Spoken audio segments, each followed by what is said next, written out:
Você acompanha agora o seminário O Brasil e os Brasileiros, com o expositor Jorge Elahá, conferência ocorrida no dia 22 de maio de 2016 em Jequié, Bahia, durante a 10ª Jornada Espírita de Jequié.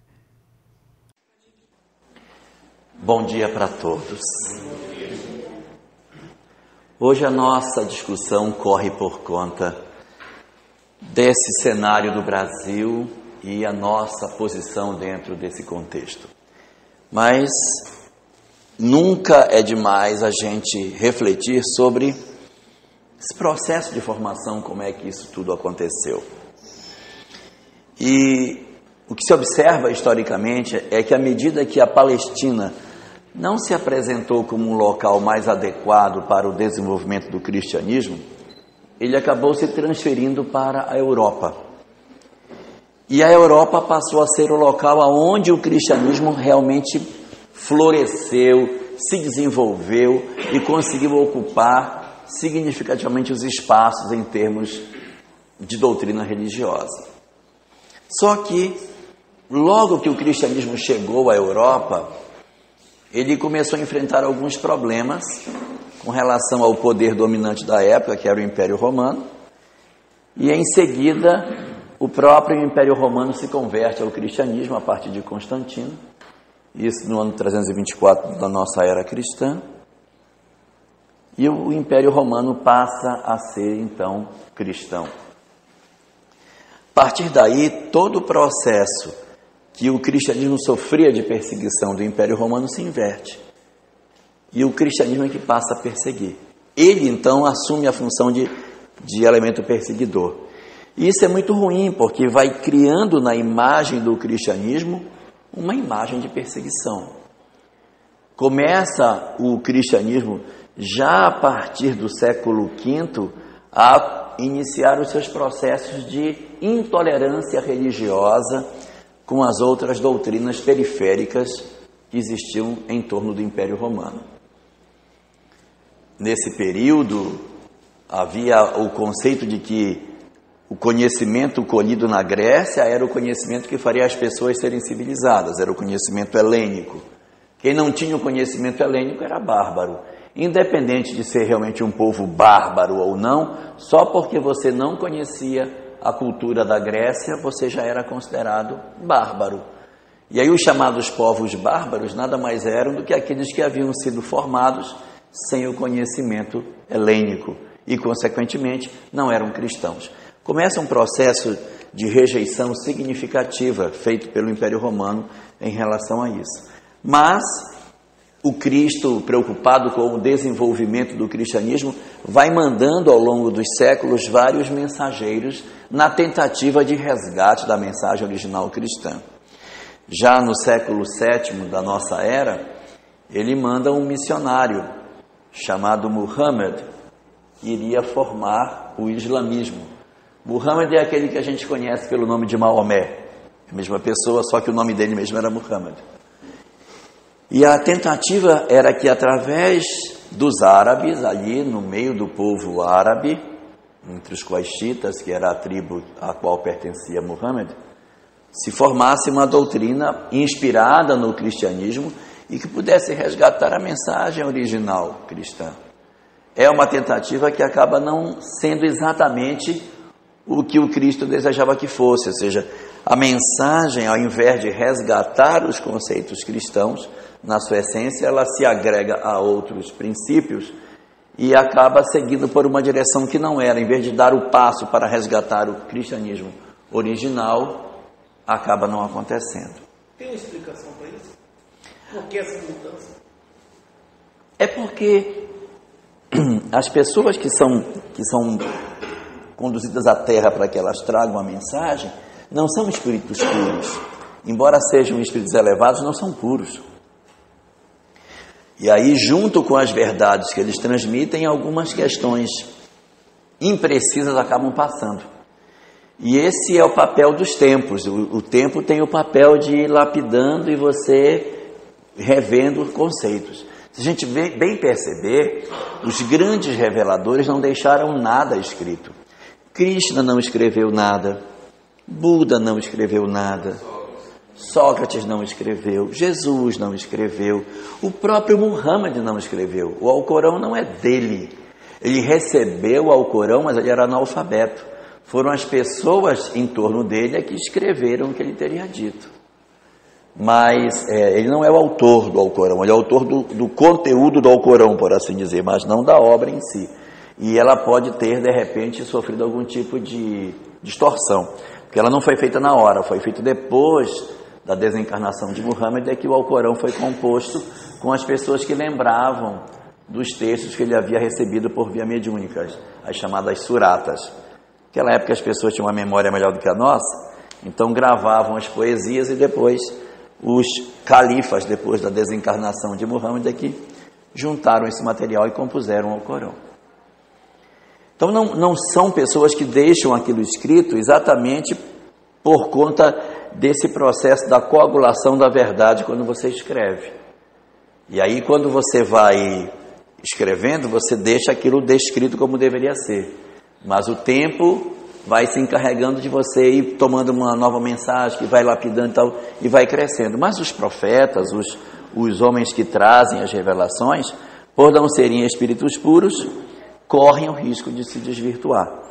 Os próprios espíritos, quando comentam essa história, dizem que houve uma outra tentativa no início do século IX, na virada do século VIII para o século IX, com Carlos Magno, que era imperador e que tinha sido conduzido à Terra para que ele trouxesse uma sensibilização de resgate da mensagem original cristã. Ele faz alguns movimentos nessa direção, mas ele não consegue concretizar. Uma tentativa seguinte é com Francisco de Assis, que é uma tentativa de resgate da mensagem original cristã. A proposta era que, com a vinda de Francisco, o cristianismo refletisse, desse um passo atrás e refizesse seus conceitos. Não acontece isso, mas pelo menos abre-se uma linha no cristianismo de simplicidade. Nós não conseguimos desmontar o processo de riqueza que existia, mas pelo menos houve um avanço, que foi a enxergar que poderia ser não só riqueza, porque até então a Cúria havia se transformado num espaço apenas de riquezas, né? Uma tentativa seguinte é feita com Lutero no século XVI, quando vem a Reforma Protestante. A Reforma Protestante era uma fratura nessa história da igreja, no sentido de interpretação do Evangelho. Eu não sei se vocês sabem, mas até a época de Lutero era proibido ler os Evangelhos. Um mortal comum não podia ler, porque se ele lesse, ele iria enlouquecer, porque aquele texto não era, só o sacerdote tinha direito de ler. E ele era retirado da mão, as pessoas não tinham acesso ao texto para ler. E Lutero, incomodado com isso, não, as pessoas têm que ter direito de ler. O que é isso? Por isso que ele traduziu para o alemão, porque era uma língua Exato. mais... Ela estava na Vulgata, ela estava no latim, e não era uma coisa comum as pessoas lerem. E então, Lutero faz um sacrilégio. Ele pega o texto e traduz para uma língua comum. É um escândalo aquilo. Hoje, 500 anos depois, a gente perdeu um pouco da noção do que significou aquilo. Mas ele produz uma coisa absurda, que é você pegar um texto sagrado e dizer assim, eu vou colocar isso na língua que você vai ler e você vai entender. Ele popularizou. E mais, além de traduzir, entregou para as pessoas. Quer ler o Evangelho? Está aqui, pode ler. Está aqui a Bíblia para vocês. Essa foi a grande mudança. Vocês podem ver que dentro das igrejas protestantes há um apelo muito maior na leitura do texto evangélico e no texto bíblico dentro que a igreja católica. Sem nenhuma crítica à igreja católica, se a gente for perceber, a leitura do evangelho na missa, só quem faz é o sacerdote. Não é para ler só o sacerdote, os outros não leem. Pode ler um salmo, pode ler uma carta, mas o evangelho não. O evangelho é dele. Então, isso era muito mais crítico ainda no passado, quando o texto bíblico como um todo estava na mão do sacerdote e ele te entregava as gotas que deveriam ser. Então, quando houve a Reforma Protestante de 1526, o mundo ficou dividido, o mundo da Europa, entre a ideia protestante e a ideia católica. O cristianismo já vinha de uma série de embates. Se a gente for bem perceber, logo que o cristianismo encontra com o islamismo, acontecem as cruzadas, que é uma coisa sem sentido. Os cristãos tinham Jerusalém como sua cidade sagrada e os muçulmanos invadem Jerusalém, tomam Jerusalém. Isso é um escândalo. Como que um povo de uma outra religião vai ter o domínio político sobre a nossa cidade sagrada, onde o nosso Senhor viveu? As cruzadas são motivadas por isso. Então, os cristãos, já no ano 1000, começam a enfrentar os muçulmanos. São 10 cruzadas. Na primeira das cruzadas, eles saíram só com a fé. Não tinham exército, não tinham nada. Foram andando pelo caminho e pelo caminho foram descobrindo que eles não tinham estrutura nenhuma. Começaram a passar fome, começaram a se desesperar, tiveram cenas de canibalismo, houve muita barbárie cometida durante o período da primeira cruzada, porque eles não tinham nenhuma estrutura de como é que iam chegar em Jerusalém. Eles lutam com os árabes em vários fenômenos diferentes, tentando tirar os árabes de dentro de Jerusalém. Isso colocou dentro do cristianismo uma marca de sangue muito forte. Foram séculos lutando para tentar retirar isso. Até hoje os muçulmanos dizem, as cruzadas não acabaram. As cruzadas nós não terminamos ainda. Nós paramos, mas ela não terminou. Ela está em trégua, mas a história ficou mal resolvida. Então, assim, houve muitas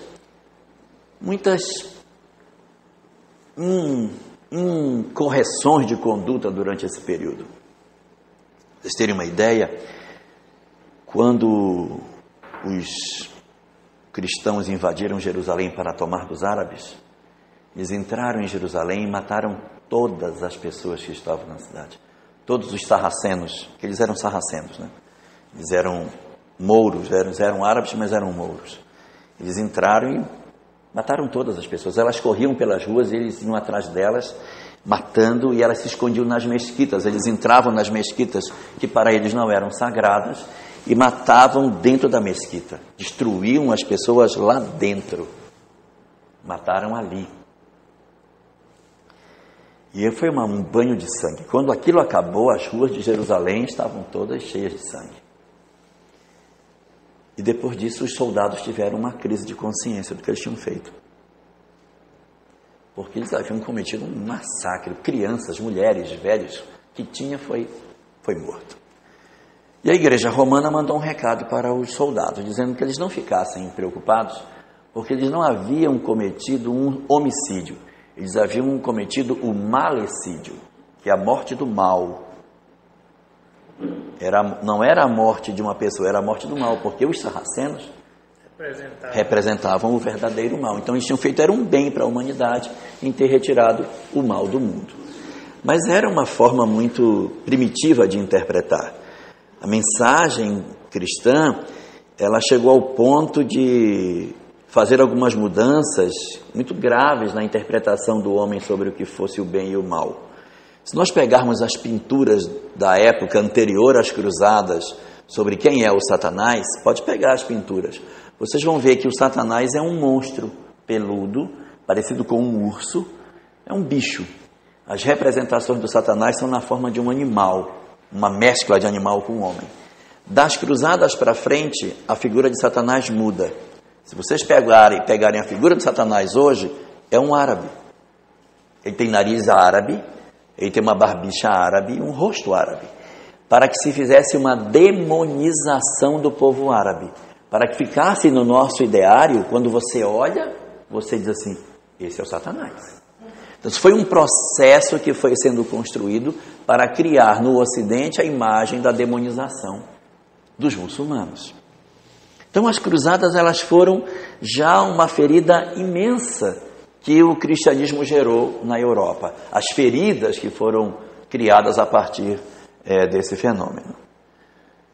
As mesmas coisas iriam acontecer aqui na América tempos depois, quando os espanhóis chegassem aqui no Império Incaico, no Peru, ou no México, quando eles encontraram com os astecas, os massacres que os espanhóis produziram nas culturas americanas quando aqui chegaram. Eles exterminaram os incas, eles exterminaram os astecas. E como os templos incas, eles eram templos pagãos, eles quebraram os templos incas, eles destruíram os templos incas, deixaram só a base. Se você for a Cusco, no Peru, você vai ver que tem uma base nas igrejas que é inca. Até uma altura de mais ou menos 1 metro é base inca. Aqui em cima eles fizeram as igrejas católicas. Quando a gente vai a Cusco, os guias dizem assim: isto aqui, até aqui é dos incas, daqui para cima são para os incapazes. Então aqui são os incas e eles em cima fizeram. Então eles construíram o cristianismo em cima das raízes de um outro povo. Mais uma vez, o cristianismo trançado com a história do sangue. A violência. Uma violência injustificável quando se enxerga a proposta que Jesus tem. Quando vem a reforma protestante, não é diferente, porque a disputa entre protestantes e católicos, ela se torna muito evidente na Europa, exatamente pela dificuldade que a Europa tinha em aceitar uma nova doutrina que não fosse a católica. Nesse período, na França, havia uma rainha chamada Rainha Catarina de Médici, absolutamente católica, e que comandava seu filho Carlos X, que era o rei da França, mas ela, como rainha, mandava mais do que o próprio rei. Ela era rainha-mãe, mas mandava mais do que o próprio filho, que era um filho mais fraco, né? Era muito jovem, ela era que era dominadora. E na tentativa de fazer as suas alianças políticas, a rainha da França, Catarina de Médici, decide casar a sua filha Margot, católica, com Henrique de Navarra, para que a aliança entre os países vizinhos pudessem fazer com que eles garantissem mais poder para a França. Só que Henrique de Navarra era protestante, não era católico. Então era uma aliança entre 2 países, mas ao mesmo tempo era uma aliança entre 2 religiões. Muito complicado isso, porque eles se viam como inimigos políticos, uma coisa que a gente tem dificuldade de entender, mas lá ser católico era ser de uma religião e de uma corrente política. Ser protestante era ser de uma outra religião e de uma outra corrente política. Havia uma divergência. Os protestantes não aceitavam o Papa, portanto, eles tinham uma rejeição dentro da França católica. Isso era um desgaste muito grande. Mas, apesar das dificuldades, a necessidade política do casamento acabou sendo arranjada e Margot deveria casar com Henrique de Navarra. Na noite do casamento, que foi no dia 24 de agosto de 1572, a cidade estava toda preparada para o casamento. E muitas pessoas vieram para o casamento em Paris. A cidade estava cheia dos protestantes, infiltrada no meio dos católicos. Os protestantes franceses chamavam-se huguenotes. Então a cidade estava cheia de católicos e de huguenotes. E os huguenotes tinham uma roupa diferente. Se via na rua, você sabia. Usavam preto, roupas longas e pretas, hábitos austeros, enquanto que os católicos tinham roupas coloridas e roupas diferentes, mais festivas, mais parecidas com as ocidentais, e as deles eram roupas mais pesadas, mais grossas, mais escuras. Na noite que antecedeu o casamento, correu pelo palácio a informação de que os huguenotes estavam prontos para matar a rainha. Eles iriam tomar o poder. Henrique de Navarra, e era mentira, estaria preparando um levante para casar com Margot, matar a rainha, aí ele assumiria como rei da França, e aí ele seria o grande rei e implantaria o protestantismo na França. Essa notícia falsa correu e a corte francesa decidiu matar todos os convidados da festa. Que festa, hein? A noite de São Bartolomeu, 24 de agosto. a mesma data que Getúlio se suicidou. Então, no dia 24 de agosto, os soldados parisienses saíram na rua e mataram 100 mil pessoas. Vocês têm noção do que são 100 mil corpos? De que é quase. Dizem, mas é um exagero. Isso é um exagero. Que as patas dos cavalos ficaram cobertas de sangue de tanta gente que foi assassinada naquela noite. Será que veio daí um banho de sangue? Quem sabe, né? Mas aí eles mataram os huguenotes e os huguenotes mataram os católicos. Então a cidade virou um campo de batalha.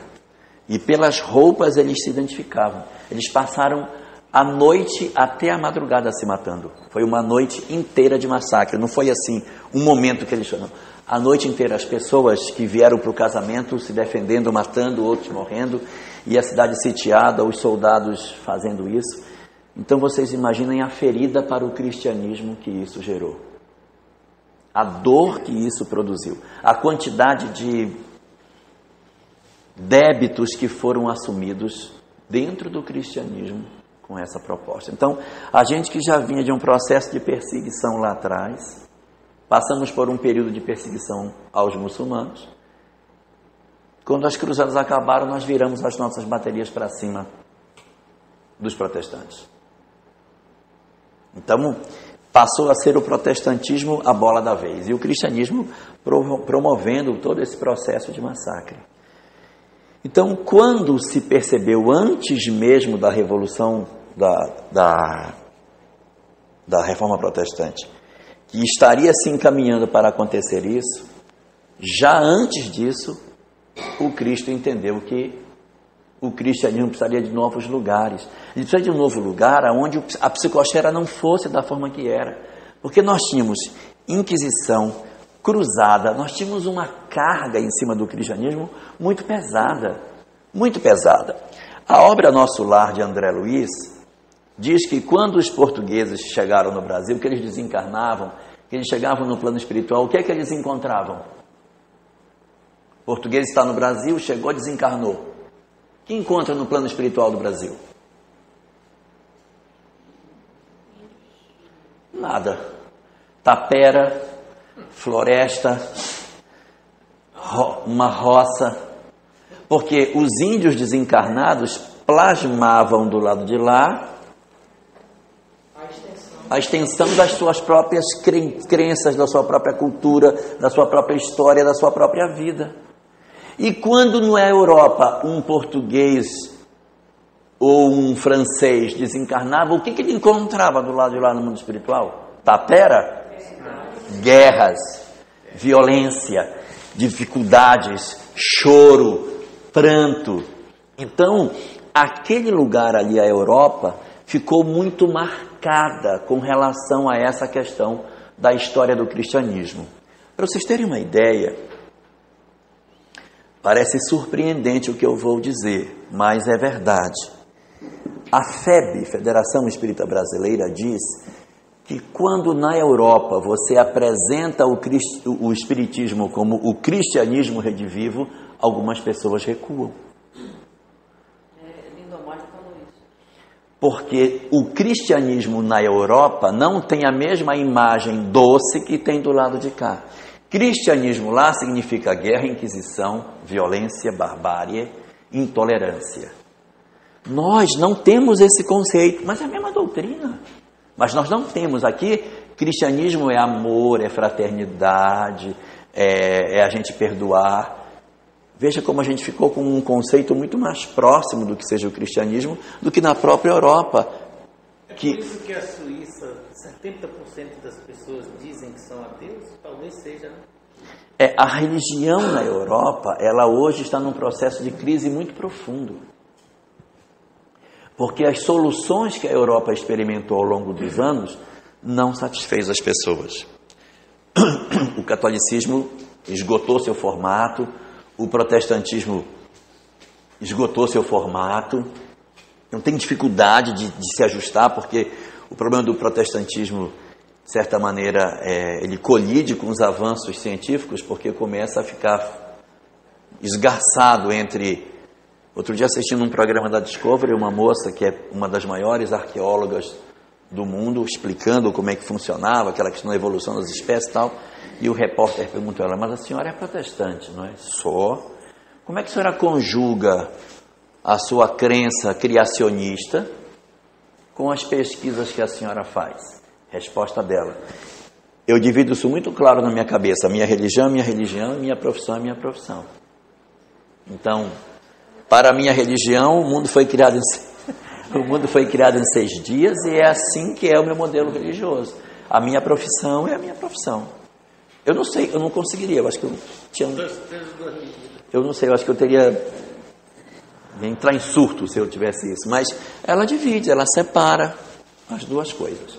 Então, o cristianismo na Europa, ele ficou com a sua história profundamente marcada pela questão do sangue. Quando se decide trazer o cristianismo para o Ocidente, é exatamente para oferecer um espaço novo onde as pessoas possam respirar e dizer assim, estou longe daquele psiquismo pesado daquele lugar. Não existe situações desse tipo em que você mora num local e aquele local é um local tenso, com uma história pesada, onde ali naquela região já teve muita morte, muita confusão. Aí, eu não quero morar aqui. Existem pessoas hoje no Brasil que dizem assim, eu não moro em determinadas cidades, onde teve histórico grave da escravidão, eu não consigo, porque de noite eu tenho pesadelos, as ruas são cheias de pessoas, então eu não consigo, então eu tenho que ir para uma cidade que não teve histórico de escravidão. Esse tipo foi em Santo Amaro. Santo Amaro. Aqui na Bahia. E é na Bahia. Muito denso, as casas até hoje tem os porões onde os escravos ficavam. Quando alguns lugares que você se aproximasse, você chegava a se sentir mal. Imagine na Europa. Na Espanha, por exemplo, existia uma praça chamada Praça da Torquemada. A Praça da Torquemada, na verdade, era a Praça da Torre Queimada. Por que era da Torre Queimada? Porque ali nunca apagava, sempre tinha uma fogueira com alguém torrando. Quantas e quantas famílias, quantas pessoas foram sacrificadas em nome do cristianismo? Quanta barbárie foi feita. Então esse psiquismo na Europa acabou produzindo todo esse processo de desgaste para o cristianismo. Então o Cristo entendeu que ele deveria trazer isso para um outro lugar, para um outro cenário. Então a vinda dessa mensagem da Europa para o Brasil, ela se deve não porque eu preciso, não, aqui é a terra do cruzeiro, tem o cruzeiro aqui em cima e tal, eu achei bonito. Não é. É mudança de psiquismo. O psiquismo lá ficou muito complicado. As histórias das pessoas ficou muito difícil. O que houve com Capela? Não, tira esse pessoal de Capela e traz para o planeta Terra para que eles enfrentem uma nova realidade, quebrem os vínculos com as suas histórias e eles consigam ter a chance de se reinventar, se reconstruir. Então é uma tentativa de reconstruir a história no novo cenário. Só que é uma história no novo cenário com os mesmos personagens. Os personagens aqui têm uma vinculação profunda com a história lá de trás. Ivone do Amaral Pereira. Oi? Ivone do Amaral. Ivone. É de lá. É de lá. As raízes nossas estão vinculadas lá. Então, algumas estratégias foram buscadas para que se construísse uma nação diferenciada.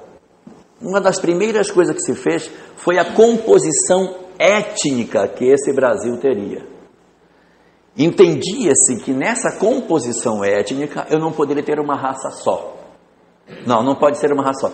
Tem que ser uma mescla. Quanto mais mesclado for, menos sentimento de propriedade e de exclusão vai ter. Então eu preciso formar uma nação plural, eu preciso formar uma nação mesclada com gente de tudo que é lugar que eu puder, para que ninguém diga assim, você não é desse lugar. Que autoridade você tem para dizer que eu não sou, se você também não é? Então o Brasil, nessa concepção da construção, da formação da nossa sociedade, o pensamento era trazer indivíduos das várias nações, mas eles precisavam de um elemento para ser o elemento colonizador do espaço. eu teria, basicamente, 4 nações que poderiam desenvolver esse espaço. Os espanhóis, os franceses, os ingleses, os holandeses poderiam ser um desses 4. Só que todos esses 4 possuíam visões exclusivistas. Então foi concedido a um 5º povo, que em princípio não tinha cultura de navegação. A esquadra espanhola era excepcional, a esquadra francesa, o poder que esses povos tinham há tanto tempo, desde quando que essas nações já eram mais ricas e já possuíam um processo até de colonização mais interessante. Às vezes a gente fica se deprimindo, poxa vida, por que a gente não foi colonizado pelos franceses? Só teríamos uma sociedade mais desenvolvida, com uma cultura mais elevada. Chamou de burro.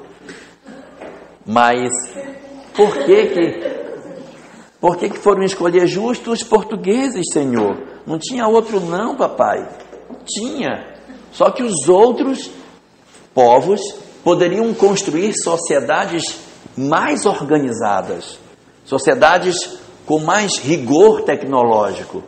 Mas o que se estava querendo não era rigor tecnológico, porque a tecnologia eu já tenho nessas nações. Eu não precisaria ter duas Holandas, eu não preciso ter 2 Franças, eu não preciso ter 2 Inglaterras, eu não preciso ter 2 Espanhas. Eu precisava ter um espaço novo, onde se permitisse a simplicidade. E nessa análise, pela ótica que os espíritos têm, que não é exatamente aquela que a gente imediatamente toma, eles entenderam que os portugueses seriam os povos mais simples e que poderiam fazer o processo de colonização. Então, o elemento civilizador que foi escolhido foram os portugueses exatamente por isso. E conforme a gente estava conversando ainda ontem, várias tentativas existiram no Brasil de colonização, de entrada, e nenhuma prosperou, sem que exista uma razão muito clara do porquê que isso aconteceu. Por que isso se deu? Então, os portugueses foram escolhidos nesse processo para serem os nossos colonizadores. Não é verdadeira a história de que Cabral estava indo para as Índias e ele se perdeu e quando ele deu por conta ele estava nas costas do Brasil. Não é verdade. A viagem foi intencional. Eles queriam vir para o Brasil. 2 anos antes, a Espanha já havia mandado Francisco Orellana para fazer a descoberta do continente. Francisco Orellana entrou pelo rio Amazonas. E quando ele entrou no rio Amazonas, ele ficou impressionado, porque o rio Amazonas é tão largo que você não vê uma margem a outra. Então ele disse, não é um rio, isso é um mar. E se fosse um rio, eu veria a outra margem. Se eu não vejo a margem, é porque ele é um mar. Aí ele provou da água e disse, meu Deus, é doce. E ele chamou de Mar Dulce. A foz tem 100 quilômetros. Imagine, o horizonte fica a 4 quilômetros de distância, quando você está na altura normal de um homem. A partir de 4 quilômetros de largura, você não enxerga mais a outra margem. Aí eles não viam a outra margem, provavam a água, ela era doce. É uma coisa inimaginável, isso não existe. E ele foi, Orellana entrou pela foz do rio Amazonas, ali pelo Amapá, ele foi passando, navegou pelo rio, foi o primeiro navegador do Amazonas. Subiu o Amazonas, chegou até ali próximo dos Andes. Só que a viagem exploratória dele demorou demais. Ele demorou demais. Ele deveria ter ido e ter voltado e disse, olha, descobri. Não, aí ele se encantou. Ele foi envelhecido para a notícia. Ele esqueceu de dar a notícia. Ele aí, emocionalmente foi envelhecido. Francisco Orellana deveria ter sido o descobridor do Brasil e o Brasil seria espanhol, não seria português. Mas o que fez Cabral? Cabral veio, encostou aqui, foi em Porto Seguro, foi em Cabralha, vocês aqui sabem, né? Vocês aqui devem saber. Aportou na Bahia e depois disso retornou com a informação de ter descoberto uma terra nova, uma ilha, a ilha de Veracruz. Então ele faz esse trabalho mais rápido do que Orellana. Quando Orellana chega em 1502 na Espanha diz, eu descobri uma terra nova, senão a terra já foi descoberta pelos portugueses. Não tinha WhatsApp na época, ele não pôde dar a notícia e, em conclusão, a terra ficou na posse dos portugueses. Surpreendentemente, ficou na posse dos portugueses.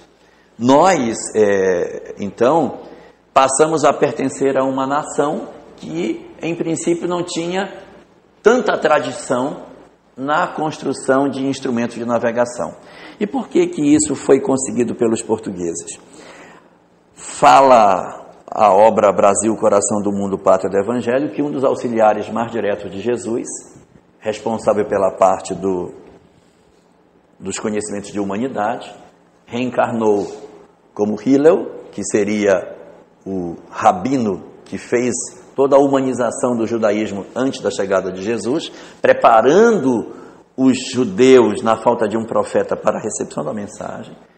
Ele veio uma segunda vez como Henrique de Sagres para preparar a escola de navegação portuguesa que permitiu todo o processo de colonização que não existia antes.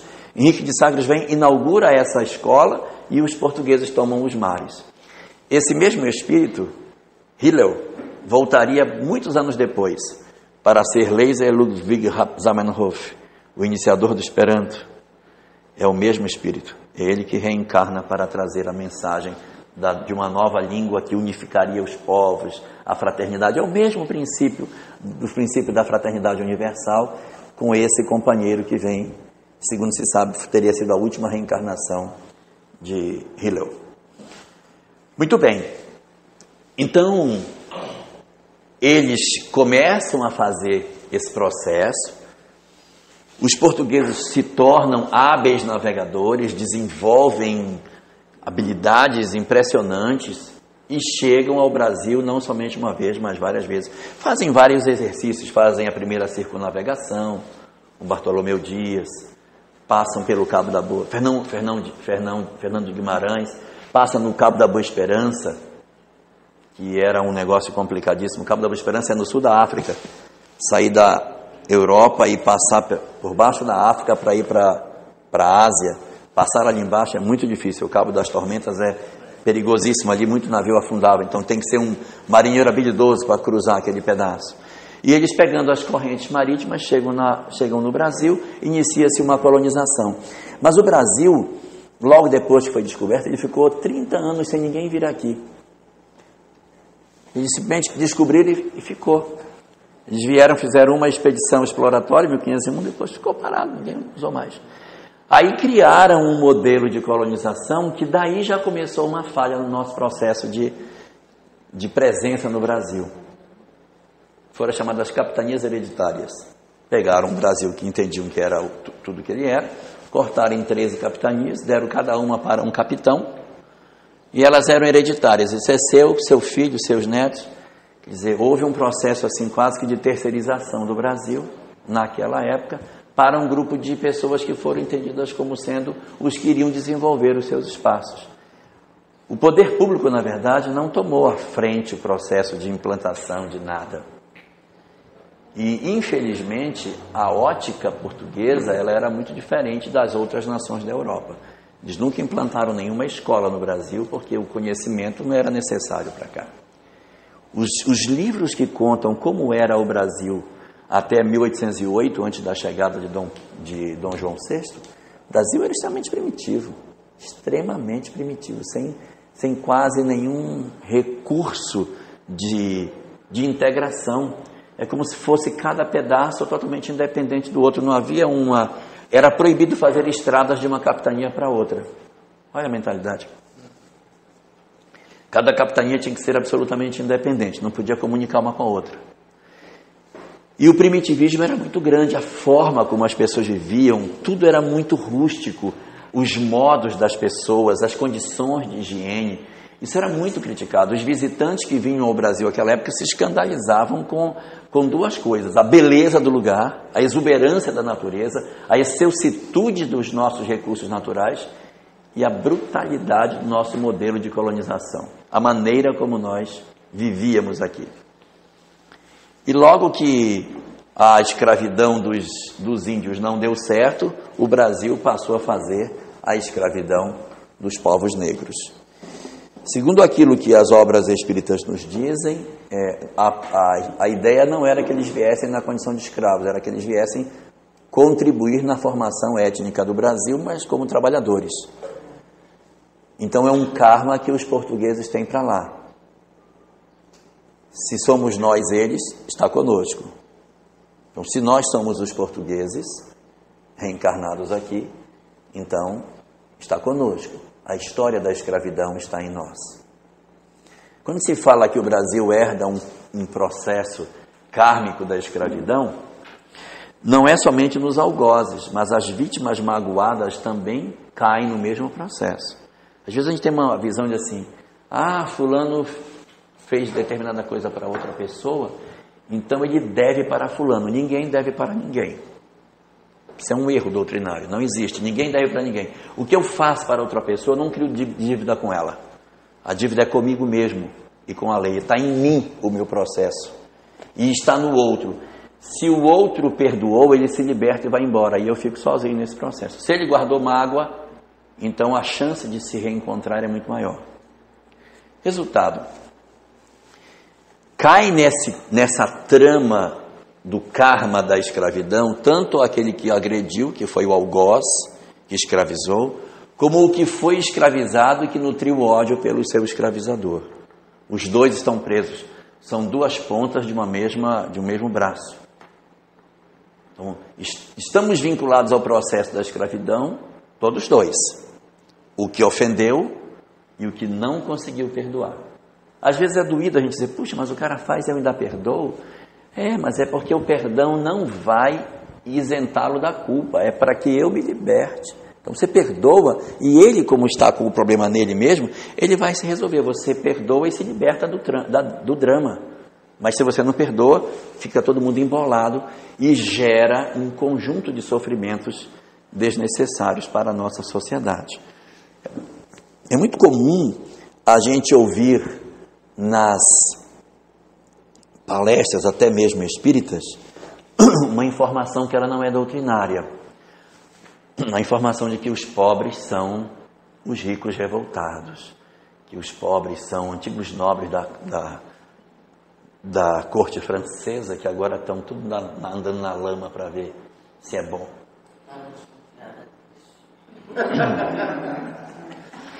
Nem numericamente poderia ser, porque o número de nobres é muito menor do que o número de pessoas que passam necessidade. Existe uma obra de Divaldo, chamada Reflexões Espíritas. No capítulo 33 dela, há uma discussão sobre esse assunto, em que lá ele faz uma análise sociológica, discutindo a questão da pobreza, em que ele diz o seguinte: quem são os pobres? Sim, entre os pobres existem os antigos ricos reencarnados entre eles, é fato. Mas uma grande parte desses que são pobres não são necessariamente almas que delinquiram na riqueza e agora estão experimentando a pobreza. Ele diz que uma boa parte daqueles que são pobres são almas em processo de construção do seu conhecimento. Almas singelas que viviam em condições mais primitivas e que elas estão se aproximando da civilização para receberem novos informes na condição de prova, ou seja, vamos absorver esse pessoal para aproveitá-los. Vamos fazer um paralelo com a discussão da África. O objetivo não era puni-los, nem escravizá-los, mas era que eles viessem para aproveitar e crescer todo mundo junto. Tudo não é aprendizado? Seria um aprendizado. Então, eu tenho uma alma que ela é mais singela. Ele vive lá na periferia do conhecimento, sem muito acesso à informação. Então, nós vamos trazer essas pessoas para núcleos mais próximos do urbano, para que ele tenha mais contato com o conhecimento, com as ciências, com a civilização, para que ele aprenda determinados valores de viver em sociedade, para ele descobrir essas coisas. Mas o que é que o nosso egoísmo faz no dizer da mensagem de Viana de Carvalho na obra? Essas entidades, elas reencarnam na periferia das cidades e ao invés de nós desenvolvermos os seus potenciais, nós os exploramos e criamos os bolsões de miséria e os processos de sofrimento desnecessário dessas almas. Daí, o pouco conhecimento que elas têm vira revolta. Então, boa parte deles não seriam, na verdade, espíritos em condição de expiação. Seriam espíritos em condição de prova, de crescimento. E que eu, me prevalecendo da minha capacidade intelectual, eu o exploro.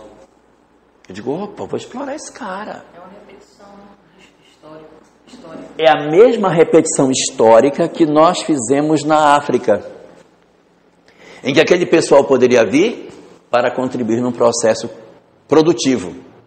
Não necessariamente como escravo, mas meu egoísmo, a minha ambição, entortou a história. A mesma coisa que a gente disse, mas foi um absurdo. Nós estamos repetindo o absurdo. Só que hoje não dá para escravizar porque a lei não permite. Então a gente usa outros expedientes que são outros processos de segregação social, em que a gente se fecha e expulsa. Morreu, graças a Deus, menos um morreu. Faz comentário. Então a gente vai criando uma cidadela e a gente vai empurrando para fora da cidadela e vai criando uma cidade totalmente segregada. Só que hoje, na situação que a gente está, não dá para dizer, então tira todos os muros, vamos ver. Não dá. Por quê? Porque o processo tem que ser desconstruído. Não dá para você dizer o seguinte, está tudo errado, quebra todos os muros, vamos ver todo mundo junto. Não vai funcionar. Tem que ser feito um trabalho de resgate dessa população, num processo de inserção, para que diminuam-se as diferenças e você consiga desarmar. Porque quanto mais você se arma, mais o lado de fora se arma. É uma reprodução do modelo cristãos e muçulmanos. Quanto mais um se arma, mais o outro se arma. Quanto mais um se arma, mais o outro se arma. Então alguém precisa dizer, nós temos que sair e diminuir as diferenças, irmos para fora dos muros, para fazer alguma coisa, porque até para o meu próprio bem, vai chegar um ponto de insustentabilidade, que ou a gente se harmoniza ou a sociedade implode. Ela vai implodir, porque o quanto a droga cresce, a insegurança pública cresce, vai chegar um ponto que você não vai mais ter condição de conviver. Então você tem a obrigação de fazer algum movimento contrário para desarmar esse processo social que se criou dentro do nosso Brasil. Resultado, a nossa sociedade foi criada dentro desse modelo, com a formação vinda dos índios, que são simples, dos brancos mais simples, que seriam os portugueses, e os negros, que seriam outra raça simples. A junção dessas três raças, o pessoal diz que eram três raças tristes, né? Era a junção de três raças tristes, um degradado, que eram os portugueses, um escravizado, que era os negros, e um violentado, que era o índio. Então as três raças tristes. Criamos aqui um espaço onde as pessoas conseguem se dar com muito mais fraternidade. Os próprios jesuítas que vieram para o Brasil têm um perfil de comportamento diferente dos jesuítas da Europa. Lá eles promoviam a escravidão, promoviam a Inquisição. No Brasil, defendiam a liberdade. A mesma doutrina que lá na Europa, pelo psiquismo europeu, abraçava a ideia da Inquisição, quando vinha para cá, assim, não, aqui tem que ter liberdade. E assim é difícil de você entender por que esse processo acabou acontecendo. O certo é que a nossa cultura, ela foi sendo formada, ela foi sendo modelada, ela foi sendo estruturada em cima dessa amálgama. E a partir do início do século XIX, quando Dom João VI vem para o Brasil, uma nova era começa na nossa história.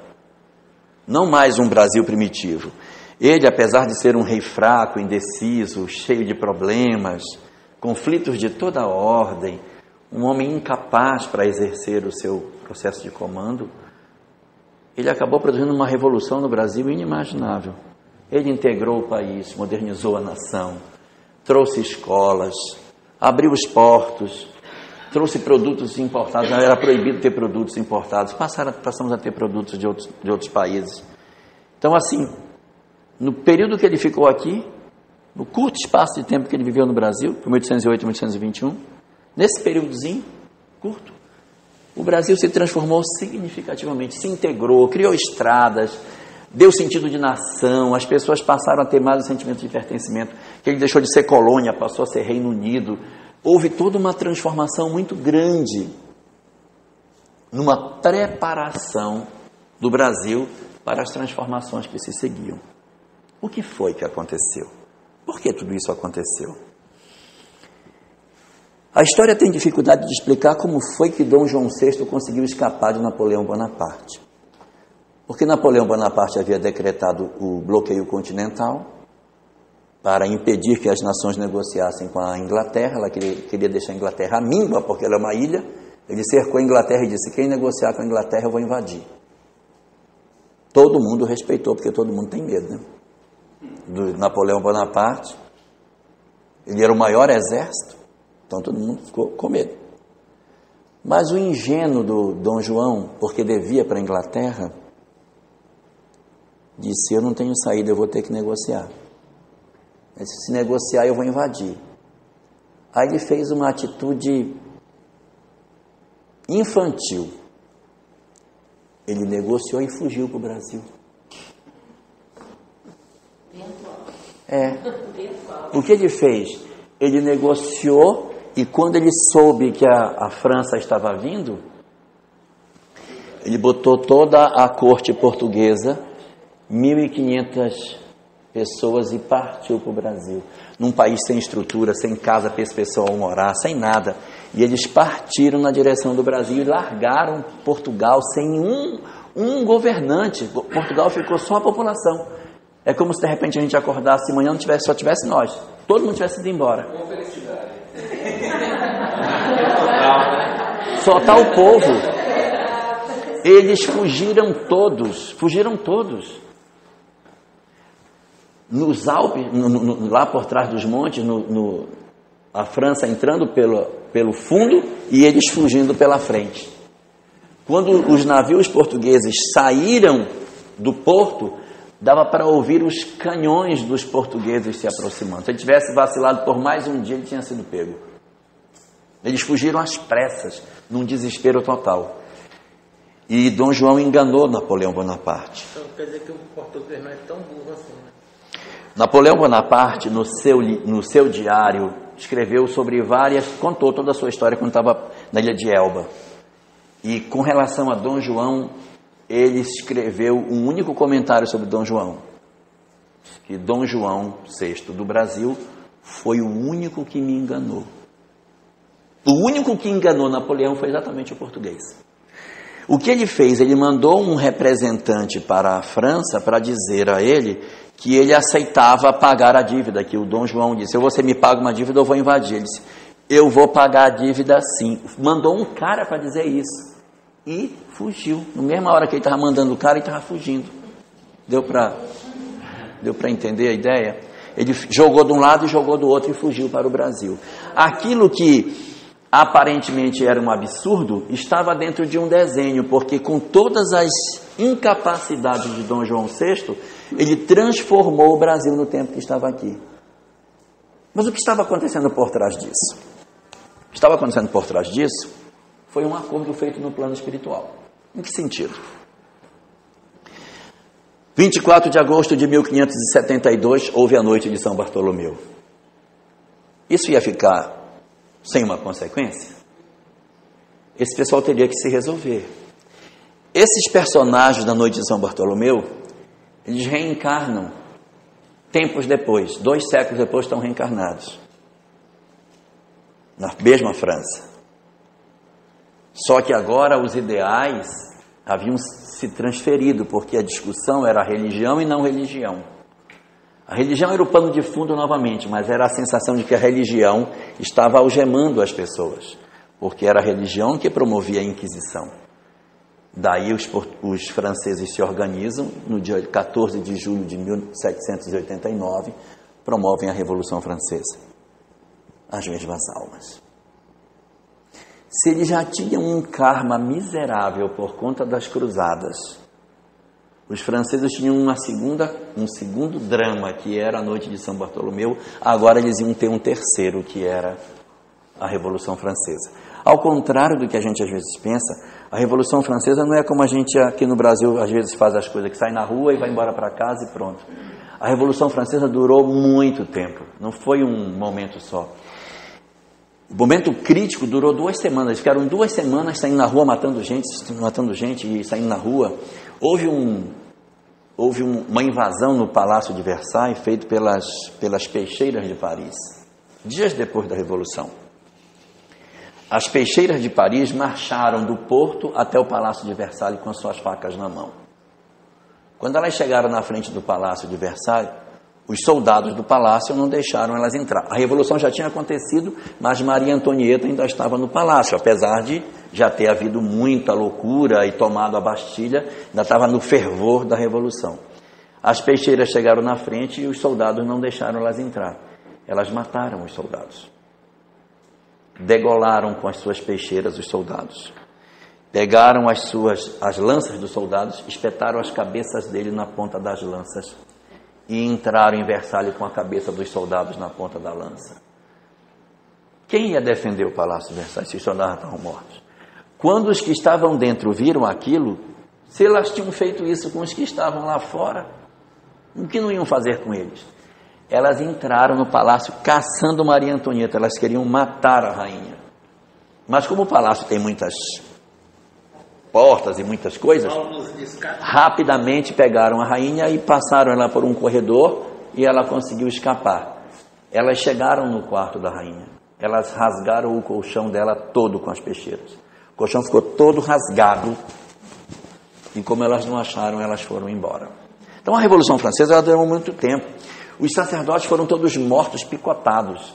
Mataram-se os nobres e os sacerdotes também. E a Revolução ela teve muito sangue, muita loucura. Depois veio o período da guilhotina, que chegou até alguns dias a matarem mais de 1000 pessoas no mesmo dia, guilhotinadas. As pessoas foram sacrificadas na guilhotina em praça pública e a França virou uma loucura. O que foi feito de arbítrio, de desmandos e de injustiças, porque na hora que você tem uma turma enfurecida, você não tem mais controle. Aí começa a acontecer barbaridades absurdas. Você diz, meu Deus, como que pode? E aí eles foram passando por cima das pessoas e novos dramas foram criados. A entidade espiritual que toma conta da França é o espírito chamado São Luís, que aparece na codificação kardeciana dando algumas mensagens. São Luís fez um acordo com Ismael, protetor do Brasil. O acordo foi o seguinte: já que você vai receber a árvore do Evangelho e o Brasil não tem condição de receber a mensagem, vai ter que ser feita na França e depois vai passar para o Brasil, vamos fazer uma coisa? Eu preparo tudo aqui, as condições para recebimento, mas você vai levar uma galera daqui para lá. Isso foi acordado e uma quantidade grande de espíritos franceses vieram para o Brasil se misturar a esse caldo de cultura que já estava criado entre portugueses, índios e negros. 2 milhões de espíritos franceses se juntaram a esse processo. Eles não são almas ingênuas, eles não são almas simples, eles não têm o perfil dos índios, eles não têm o perfil dos negros e não têm o perfil dos portugueses. Eles têm um perfil diferente, um perfil questionador, transformador, inconformado. E dizem que o estado de Minas Gerais foi o estado que mais recebeu esse contingente de espíritos franceses. Existem muitos espíritos franceses da época da Revolução reencarnados na história de Minas Gerais, e esse pessoal está associado a alguns movimentos, não necessariamente a Inconfidência Mineira, porque a Inconfidência Mineira se deu no mesmo ano da Revolução Francesa, então só se eles tivessem vindo antes da Revolução para poder chegar aqui e estarem adultos quando a Revolução aconteceu. Mas nós temos aqui um agregado muito forte de espíritos dessa condição espiritual que se juntaram ao Brasil. E na dinâmica da construção desse processo de formação da nossa nação, nós observamos que as nossas transformações políticas, elas se deram ao longo da história sem graves violências sociais. Tanto a proclamação da independência como a proclamação da República não foram atos de violência. A chegada de Dom João VI ao Brasil não é um ato marcado por violência, ao contrário, são festas. Ele concede o direito do Brasil de ser Reino Unido sem violência. As coisas são muito mais consensuais do que propriamente violentas. Quando Cabral chega ao Brasil, não há um processo de dominação violenta como ocorre quando Pinzón chega no Império Incaico ou como Cortés chega no Império Azteca. Os índios pataxós recebem pacificamente os portugueses. Pacificamente. Ele cai exatamente numa tribo pacífica.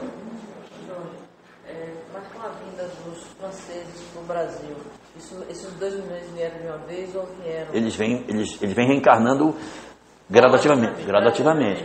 Mas de lá para agora já deu tempo de todo mundo reencarnar mais de uma vez. Eles já se misturaram e já trouxeram a sua contribuição. Não sei se vocês sabem, mas na Grécia Antiga havia 2 cidades rivais, Atenas e Esparta. Atenas era caracterizado pela arte, pela cultura, pelo belo, pelo saber, pela filosofia, pela capacidade de admirar as coisas maravilhosas do mundo e a democracia.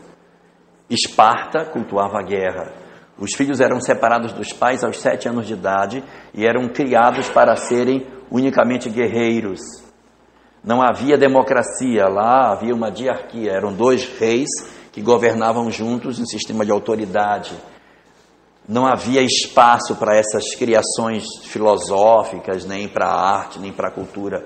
A nação se desenvolvia para a guerra. E as 2 rivalizavam. Onde estão esses espíritos? Para onde eles foram? Jorge, eu estou notando aqui que tem fundamento você falar que os franceses estão reencarnando em Minas. Por quê? Porque Paris, França, faz os melhores queijos do mundo e Minas faz o melhor pão de queijo. Olha aí. Foi uma evolução, né?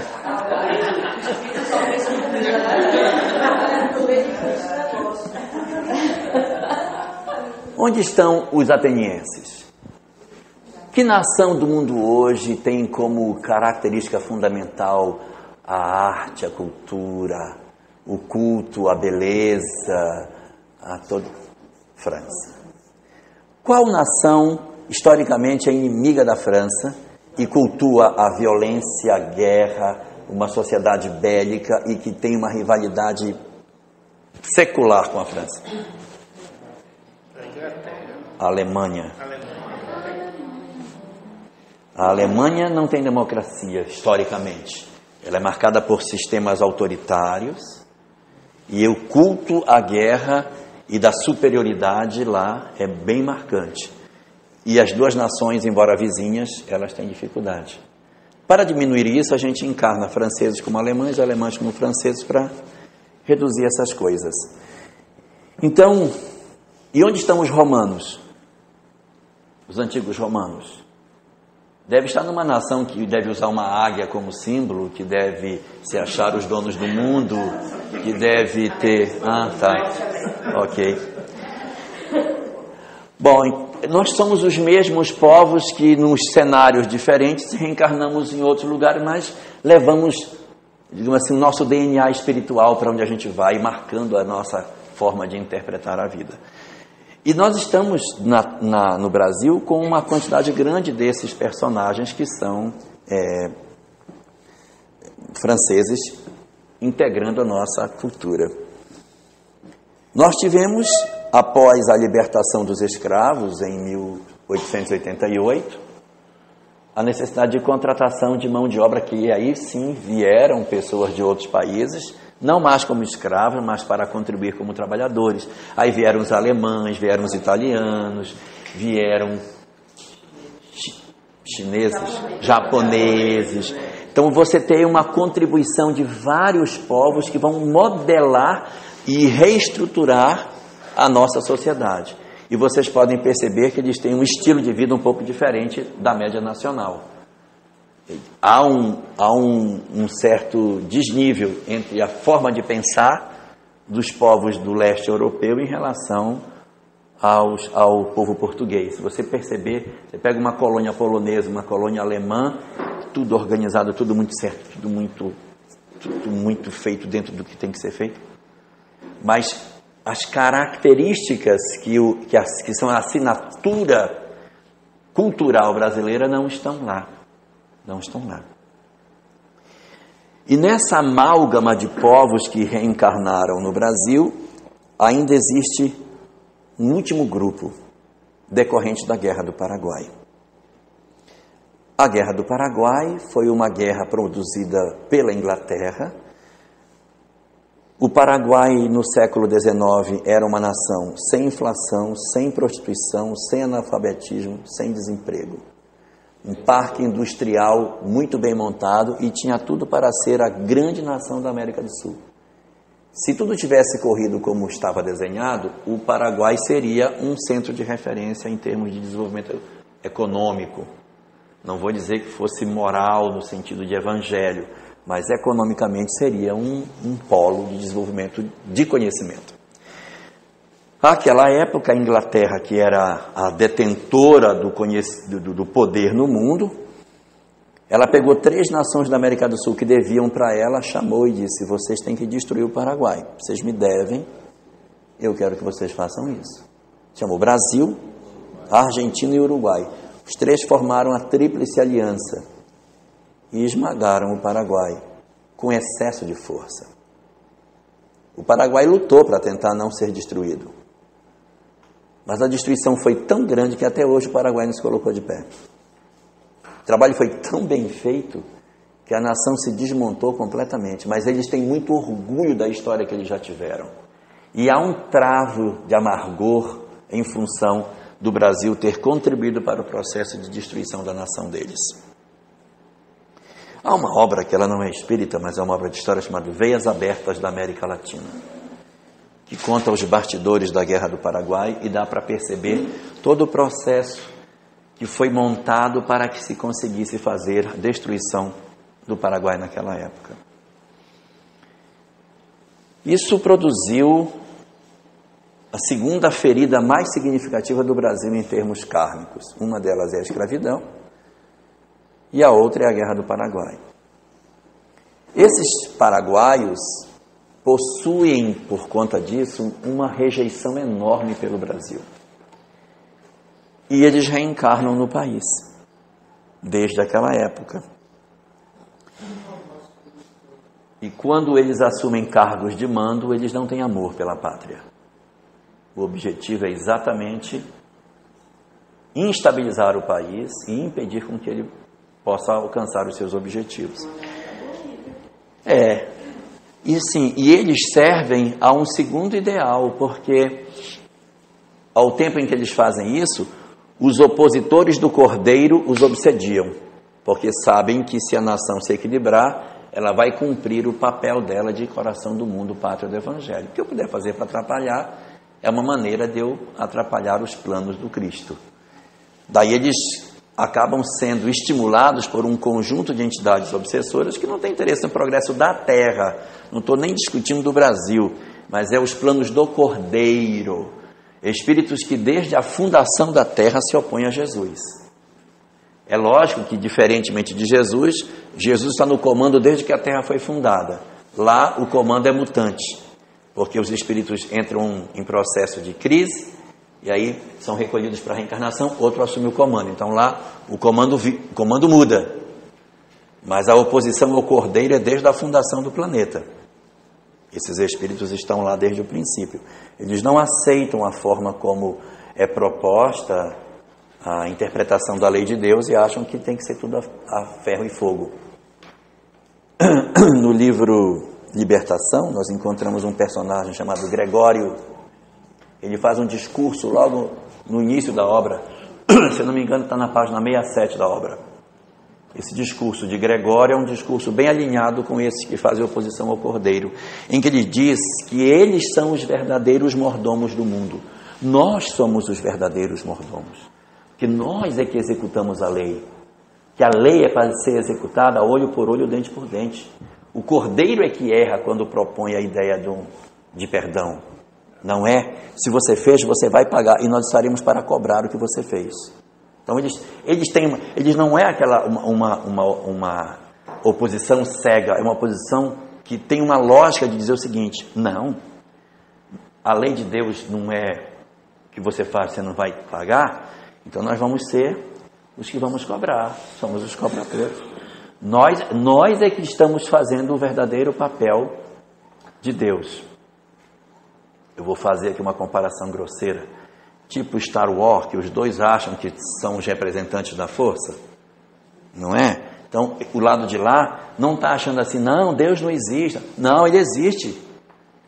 Existe e a sua lei é essa, e nós vamos fazer a lei acontecer do jeito que ela tem que ser. Por quê? Porque eles entendem que a misericórdia não está por dentro da lei. É essa diferença que promove esse abismo de distância entre as duas interpretações de como a lei de causa e efeito deve ser aplicada. Então, essas entidades paraguaias, quando elas encarnam no Brasil, elas sofrem a pressão dessas entidades espirituais que não querem o progresso da terra, e por conseguinte o Brasil acaba assim se inserindo nesse contexto pela sua condição de ser nação, programada para ser o coração do mundo, a pátria do Evangelho, acaba levando a pecha de ter a perseguição dessas entidades que perseguem todas as iniciativas do bem, não só no Brasil, mas em qualquer local. Tem uma iniciativa no bem, eles entram para tentar impedir o progresso e a transformação da humanidade. E aí, o nosso país, ele acabou se formando em cima dessa amálgama de situações que a gente está vendo. Até 1930, o Brasil era um país agrícola que produzia café. A distância entre o Brasil e as nações vizinhas era muito pequena. Porque assim que houve a proclamação da República, os nossos presidentes da República, eles tinham uma característica muito, muito peculiar. Nós tivemos 3 presidentes da República logo no começo. Foi Marechal Deodoro, Floriano Peixoto e Campos Salles. São os 3 primeiros. Esses 3 primeiros presidentes, quando assumiram seus postos, os donos do café e os donos do gado colocavam dinheiro para que eles pudessem exercer as suas vontades. Eles estavam ali representando esses poderes. Estou confundindo vocês, o que eu estou dizendo? Estavam representando.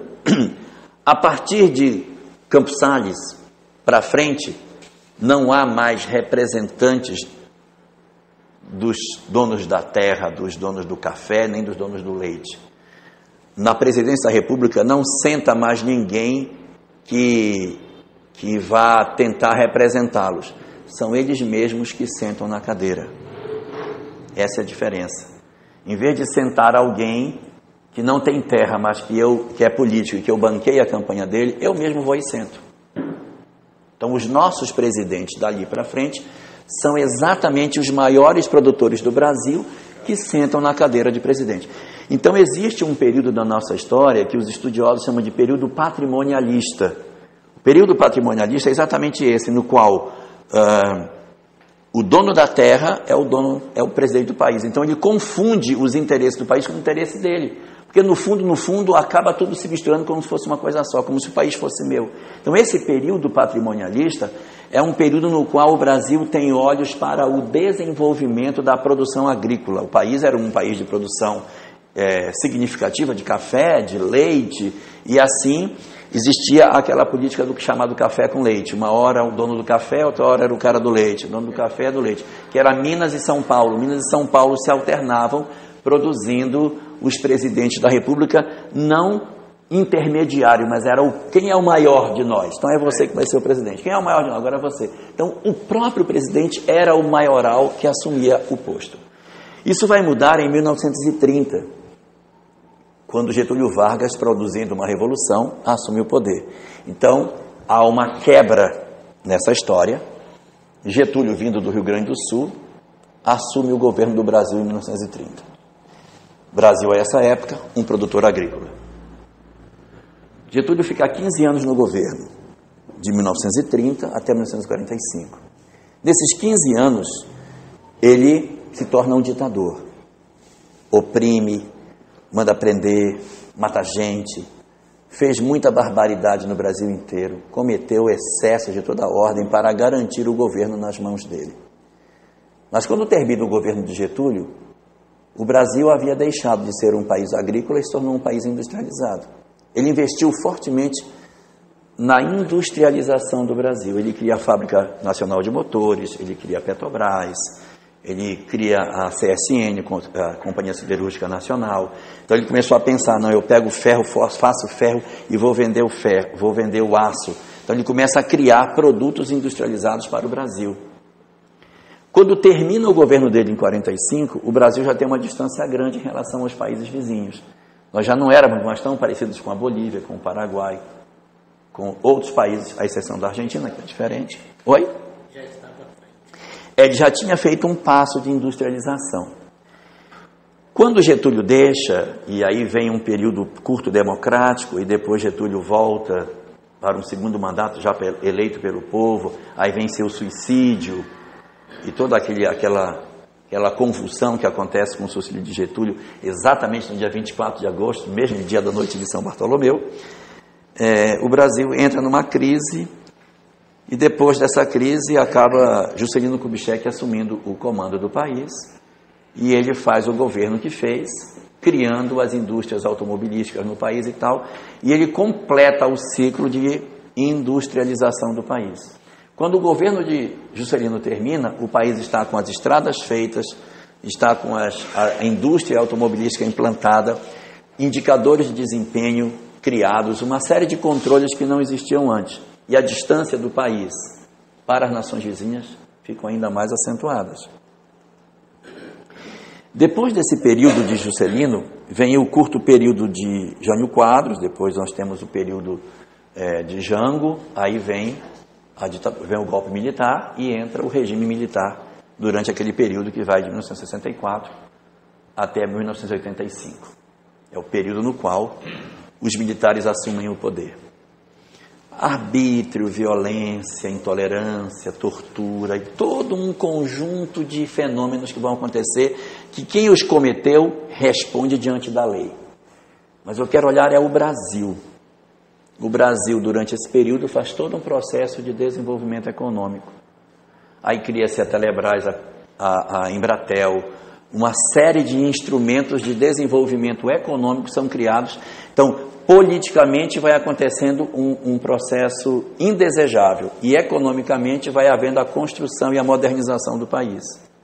Quando ocorre o processo de redemocratização lá na frente, com a figura de Sarney, depois Collor e em seguida Fernando Henrique, Lula e tal, quando você olha, existem dois desenhos que a gente faz da história do Brasil. Um é o desenho do país enquanto desenvolvimento econômico, e um outro é um desenho do crescimento social.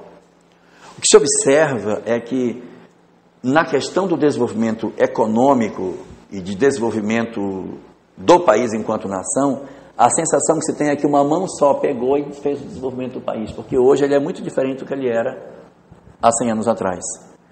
Uma distância que nem a Bolívia, nem o Paraguai, nem o Peru, nem a Colômbia, nenhum dos outros países do entorno da América do Sul fizeram. O país parece que tem uma mão que guia.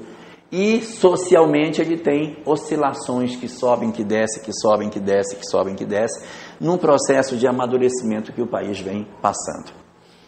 O que dá a sensação de que existe alguma coisa que de repente gerencia o processo de desenvolvimento do país, buscando que ele cumpra um objetivo. O objetivo do país, segundo aquilo que está colocado nas obras doutrinárias, não é que ele seja a nação mais rica do mundo, nem é que ele seja a nação com maior tecnologia do planeta, mas ele está marcado para ser a nação com maior diferencial com relação à humanidade no trato com as pessoas. Eu posso encontrar no país muitos lugares onde a gente tem os direitos humanos muito mais respeitados. Eu encontro com facilidade. Se for na Europa, a gente tem exemplos impressionantes de preocupação com o outro. Mas o Brasil tem uma característica que é a receptividade e a gente não ter as resistências que a gente tem no nosso Brasil com relação a quem vem de fora. Ou seja, essa fraternidade que acabou ficando como esteio marcante. Se um dia uma doutrina religiosa aportar no Brasil, ela vai ter que se moldar a fraternidade que existe no nosso trato. Ela chega aqui e diz, não, mas não pode ser assim. Árabes e judeus aqui são amigos, se tratam bem. No Rio de Janeiro existe uma rua, a Rua da Alfândega, que tem o Saara, que é a Sociedade dos Amigos não sei o que, tem da Rua da Alfândega. Árabes e judeus lá convivem juntos, tem loja uma do lado da outra. Quando tem conflito no Oriente Médio, eles saem de mãos dadas, mostrando que aqui é possível se viver longe daquele cenário, é possível que as pessoas se gostem e são árabes e judeus e são amigos. Lá é mais difícil, aqui é mais fácil. Aqui a gente tem nutrido, acho que pela conjuntura política, entre nós mesmos. Sudeste, Nordeste, tem se criado Nós estamos vivendo um momento novo. Nós estamos vivendo um momento novo no país que a gente precisa cuidar para que essas feridas cicatrizem e a gente não caminhe para frente com essas feridas abertas. Porque o processo de construção social ele é um processo dinâmico. Qual é o momento que a gente está vendo agora? Nós temos que garantir a nossa unidade. Nós sempre tivemos unidade. Então nós temos que cuidar para que a gente não perca a nossa unidade, a nossa capacidade de nos enxergarmos como uma nação, como um povo só. Isso quando foi construído, quando Dom João VI veio, que se construiu a ideia de nação, não tinha. É ele que faz surgir esse sentimento. E no momento que a gente está vivendo, a gente tem alguns movimentos que tentam esgarçar esse tecido e tentam romper determinados pactos que existem no nosso país de fraternidade e de igualdade entre todos nós. A gente precisa cuidar para que isso não se torne um processo histórico que venha a trazer problemas amanhã. Nós já vivemos um período semelhante a esse em 1932, com o integralismo. É que a gente já esqueceu, já passou. Mas na época existiu um movimento político no Brasil chamado integralismo. E os camisa verde usavam um símbolo de um somatório no ombro e se cumprimentavam em Guarani, era Anauê. Por que eu vou dizer oi? Por que eu vou falar português? Eu tenho que saudar na língua nativa, então é Anauê. E tinha toda a juventude integralista e isso produziu no país um processo grande de tensão. Mas depois o integralismo acabou perdendo força, ele nem é mais lembrado, mas ele foi muito forte. Houve um período em que o integralismo ele era muito próximo do pensamento hitlerista. O mesmo modelo nazista, no Brasil, integralismo. Era uma coisa assemelhada. E assim, hoje, a nossa condição de funcionamento do país é basicamente essa, na qual a nossa nação hoje tem uma perspectiva de ser a pátria do Evangelho. Mas a pátria do Evangelho é a pátria da fraternidade.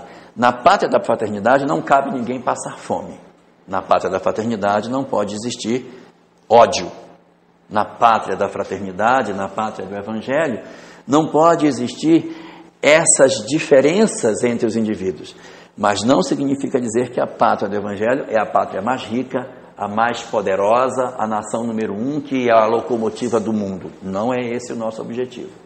Não há esse desenho para o país, mas não é um local para que as pessoas passem fome. É inadmissível que numa nação tão rica como a nossa, as pessoas sintam fome. Então nós temos que cuidar. Nós temos ainda um desrespeito muito grande com o meio ambiente, nós estamos cheios de lixão, e não é possível um país ser dito que é um país de regeneração com pessoas catando lixo para comer. Não dá.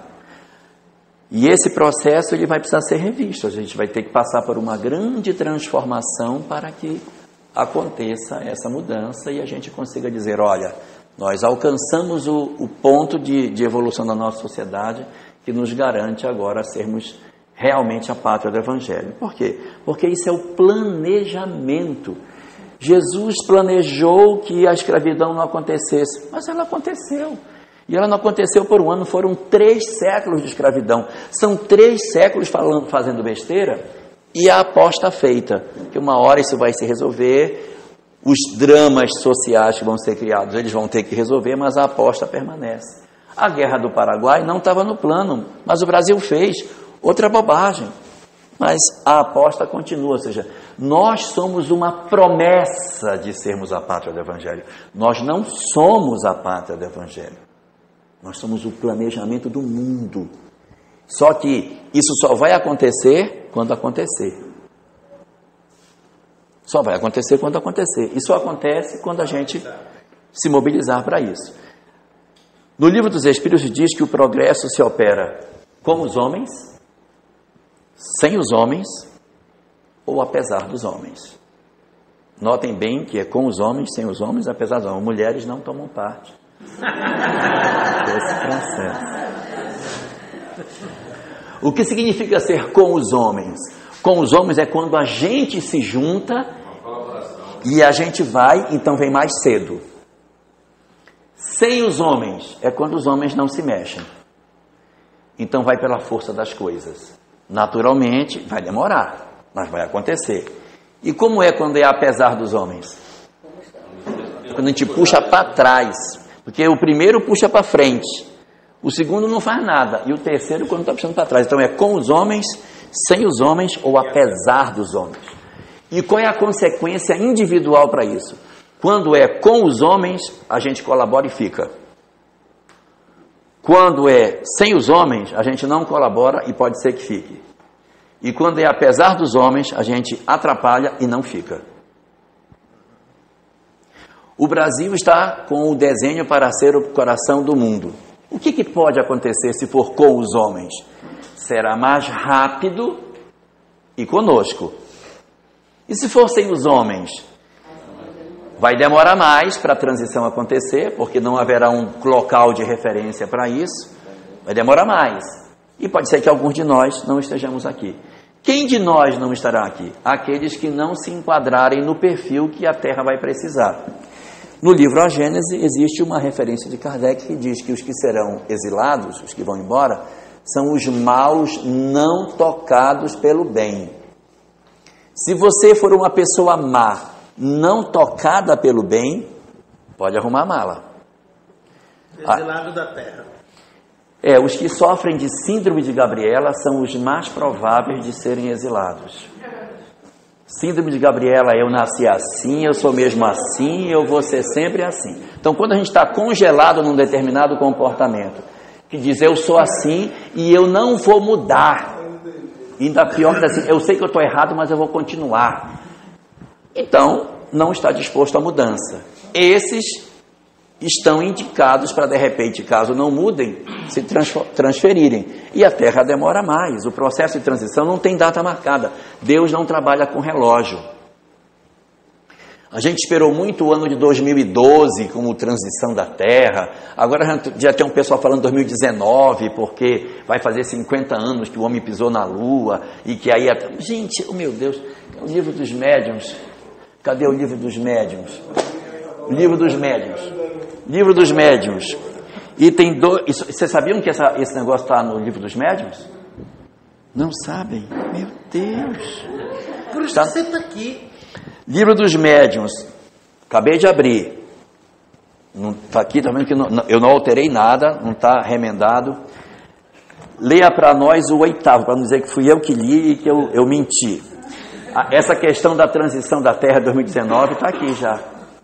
8º. Reconhecem-se ainda os espíritos levianos pela facilidade com a qual predizem o futuro e precisam fatos materiais para que não nos é dado conhecer. Os bons espíritos podem fazer pressentir as coisas futuras quando esse conhecimento for útil, mas não precisam jamais as datas. Todo anúncio de acontecimento com época fixada é indício de uma mistificação. Rapaz, como é que você grava tudo isso? a pergunta que você fez hoje. Se alguém chegar com vocês e disser a transição vai acontecer no dia 30 de março de 2040, pode confiar. Espírito superior não marca a data, porque o tempo de Deus não é cronológico, é psicológico. Qual é o tempo para começar? Eu vou falar agora essa minha impressão pessoal, isso é minha maneira de pensar, eu posso estar completamente errado. Mas quais são as duas chagas da humanidade? O orgulho e o egoísmo. Então, eu tenho que vencer o orgulho, tenho que vencer o egoísmo. Quando eu vencer o orgulho e o egoísmo, eu pulei a fogueira. Eu vou vencer o orgulho quando no mundo acabarem as guerras. E eu vou vencer o egoísmo quando acabar a fome. Então você olha e diz assim, tem guerra no mundo? Tem. Tem fome no mundo? Não estamos ainda na regeneração. Quando você acha que termina a guerra? Ano que vem? Não. Vai mais, não vai? Vai aí um bocado de tempo. E a fome? Também. Vai um bocado de tempo. Também, toda vez. Então aí dá para a gente ter uma medida, é como eu, da minha maneira pessoal, que eu posso estar errado, enxergo. Quanto tempo vai demorar para que as nações parem de guerrear? Quanto tempo vai demorar para que a fome seja extinta? Iniciamos aqui algumas literaturas que demarcaram o tempo. Uma delas não será em 2012, que dizem que Chico disse. Pois é. Né? E nós vencemos várias outras literaturas que falaram a mesma coisa. E eu participei de uma reunião em que eu questionei isso. E aí o Espírito chegou e falou assim, minha irmãzinha, só posso dizer que o processo de regeneração já começou. Já começou. A data, nós não podemos e nem devemos precisar. Porque isso não depende de nós, é um processo. Pois então eu vou contar para você. Querem saber? Se vocês não quiserem, eu não falo nada. Não existe uma data para a transição se concluir, mas ela já começou. Quando que ela começou? Na segunda metade do século XX. Quando eu falo segunda metade do século XX, não é para ninguém pegar, olha, 1951, 1 de janeiro de 51, não. Naquela segunda metade do século XX houve uma transição. A gente não enxerga uma mudança grande que a sociedade experimentou? Na segunda metade do século XX, houve um reencarne em massa de uma quantidade grande de entidades que estavam há muito tempo presas. Vocês têm tempo para eu falar?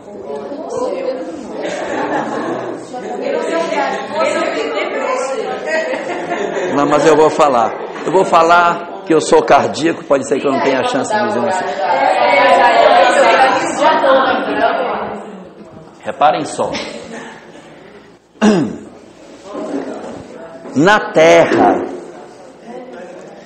Terra, existem 4 naipes de espíritos que reencarnam na Terra.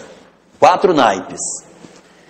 Primeiro tipo de espírito, os espíritos primitivos que encarnam na Terra, que são de outros mundos, vêm aqui fazer uma pós-graduação e voltam. Vêm aprender o fogo, vêm aprender a escrita, vêm aprender a plantar, vêm descobrir como é que é a agricultura, para deixar a vida nômade lá no mundo deles. Então o cara vem, faz um processo de aprendizado aqui e volta para o seu planeta. Ficou claro? Beleza. Essa torneirinha é uma torneirinha pequena, que pinga bem pouquinho, porque são poucos. Só nas comunidades mais primitivas, não é abundante, mas tem. Então é uma torneirinha que está lá. Segunda torneira, é uma torneira grande, boa, numerosa, são os maus. Os maus são os que ainda não entenderam que o bem é a melhor opção. Reencarnam sistematicamente na Terra. Nós estamos incluídos nessa segunda categoria. Os que ainda não...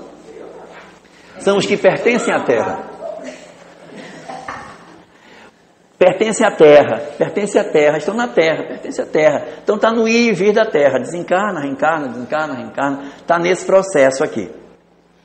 Esses aqui, se eles forem os maus não tocados pelo bem, aí o negócio vai pegar para o lado deles. Mas se eles forem só os maus, ainda vai, né? Terceira torneira, pequenininha. são os bons.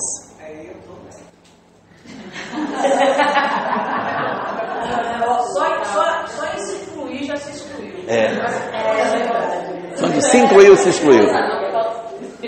Então, os bons são formados por espíritos mais evoluídos que vêm à Terra para deixar uma contribuição. Assim como os primitivos vêm à Terra para deixar uma contribuição em volta, os bons vêm à Terra para deixar uma contribuição em volta ou para os seus locais de origem. É uma torneira pequena e fica aberta um pouquinho, pingando. Então vem um Gandhi, vem uma Madre Teresa de Calcutá, vem um Chico Xavier. Então são espíritos que vêm de tempo em tempo, Francisco de Assis. É uns caras que vêm e que deixam a sua contribuição significativa e a história vai avançando com a contribuição. Eles não precisam ser numerosos, porque um homem desse faz um papel excepcional. Bom, então se eu já tenho os primitivos, os maus, os bons, está faltando quem? Os péssimos.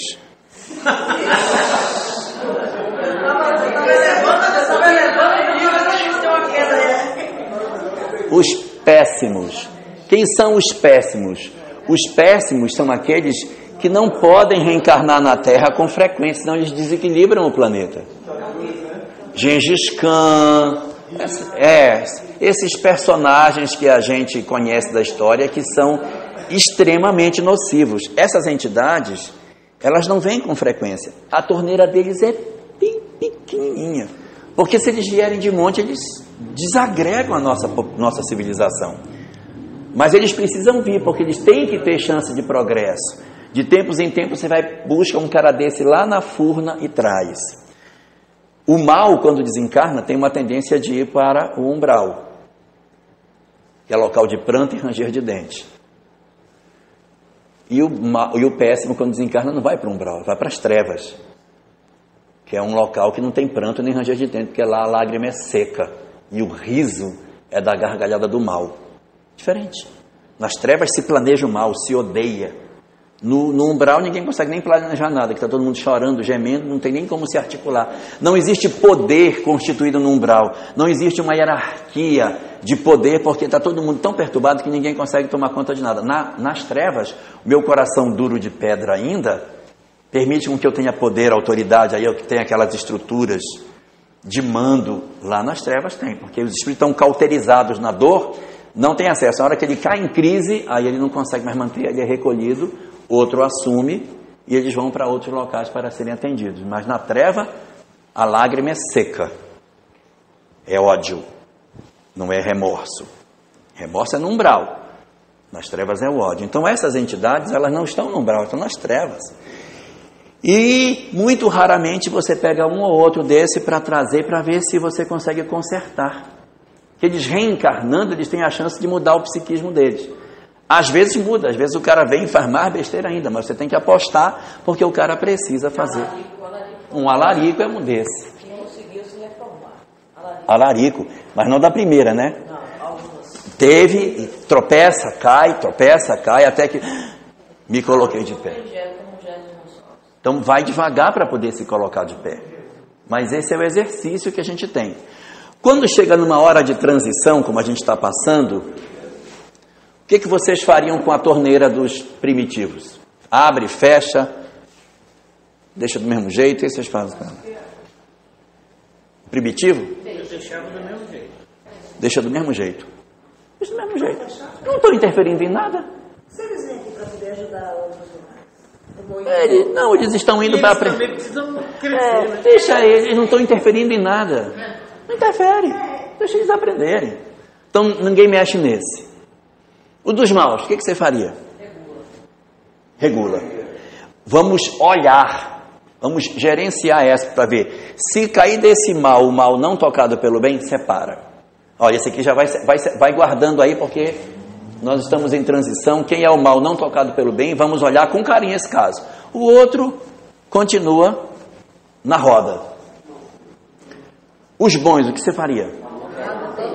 Vamos abrir. Abre. Deixa ter um vazamento. Essa é aberta, abre mais. Por quê? Porque eu preciso de mais contributo para fazer a transição. O que você faz com os péssimos? Cimenta? Deus me livre de vocês. Na transição abre. Tem que abrir. Por quê? Por duas razões. Abre por quê? Porque é a última oportunidade. Embora mal como eles sejam, eles têm amores. Nabucodonosor foi um imperador bárbaro, mas amava Semíramis. Fez os jardins suspensos da Babilônia para ela.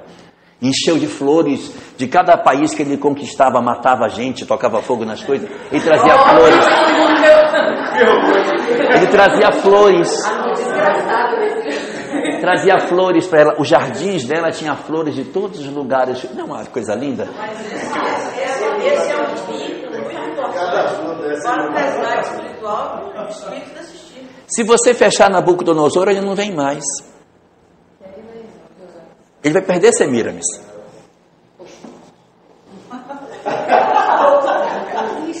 Olha, eu não sei de onde foi que o pessoal do Pará tirou essa história, mas na época que eu era da Juventude Espírita lá no Pará, o pessoal dizia que quando Nabucodonosor, isso é fofoca, quando Nabucodonosor chegou no mundo espiritual, que ele viu a extensão do que ele tinha feito, tanta gente que ele tinha matado, ele ficou tão perturbado, que aí ele disse, eu vou assumir um compromisso em função do que ele fez. Eu não sei, o pessoal do Pará que fala isso, eu não sei onde eles acharam isso, mas isso é uma voz corrente no movimento do Pará. Que aí Nabucodonosor se comprometeu em garantir facilidade de reencarne para todos aqueles que ele comprometeu, que ele matou e que ele empurrou no caminho do vício. Então, segundo o pessoal do Pará, Nabucodonosor vigia as possibilidades de reencarnação aonde quer que estejam. Então, quando ele vê um casal de namorados, ele tem a oportunidade de colocar aqui Então lá o pessoal chamava, quando uma menina engravidava... Ele é o cupido? Ele te faz um papel de cupido. Quando a menina engravidava, só isso deve ser filho do Nabuco. Que o Nabucodonosor já colocou mais um da turma dele. Foi ele responsável por você ter encontrado o Tiago. Depois você fica falando mal do bichinho. Então, Nabucodonosor